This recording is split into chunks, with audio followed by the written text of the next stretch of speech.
महाराजांच्या पुतळ्याचं मजबूतीकरण आणि सुशोभीकरणाचं काम मागील 1 वर्षापेक्षा जास्त काळापासून सुरू आहे। या प्रश्नावर सोलापूर शहर जिल्ह्यातील शिवप्रेमींमध्ये संतापाची भावना निर्माण झालेली आहे। त्याबद्दल वारंवार महानगरपालिकेमध्ये मिटिंगा झाल्या।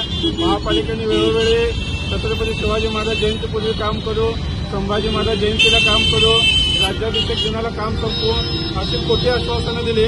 त्यामुळे शिवप्रेमींनी संतप्त होऊन महापालिका आयुक्तांकडे मागणी केलेली होती की लवकरात लवकर काम संपवा, नाहीतर आंदोलन होईल। शिवप्रेमींच्या या भावनांची दखल घेत आज महापालिकेचे अतिरिक्त आयुक्त संदीप कारंजे आणि या कामाची जबाबदारी असलेल्या नगर अभियंता अकुलवार मॅडम यांनी पुतळ्याच्या कामाची प्रत्यक्ष पाहणी मध्यवर्ती महामंडळाच्या पदाधिकाऱ्यांसोबत आज या ठिकाणी केलेली आहे आणि त्यांनी आम्हाला 10 जानेवारीपूर्वी काम संपवा असं लेखी पत्र देण्याचं सांगितलं आहे। छत्रपती शिवाजी महाराजांच्या पुतळ्याच्या बाबतीत मजबूतीकरण होत असल्यामुळे आम्ही संयम धरलेला होता। मात्र महापालिकेकडून दुर्लक्षपणा सुरू आहे आणि उद्या त्यांनी लेखी दिल्याप्रमाणे काम नाही झालं तर महापालिकेचे अधिकारी घरी बसतील अशा पद्धतीचं आंदोलन शिवप्रेमी उभा करतील।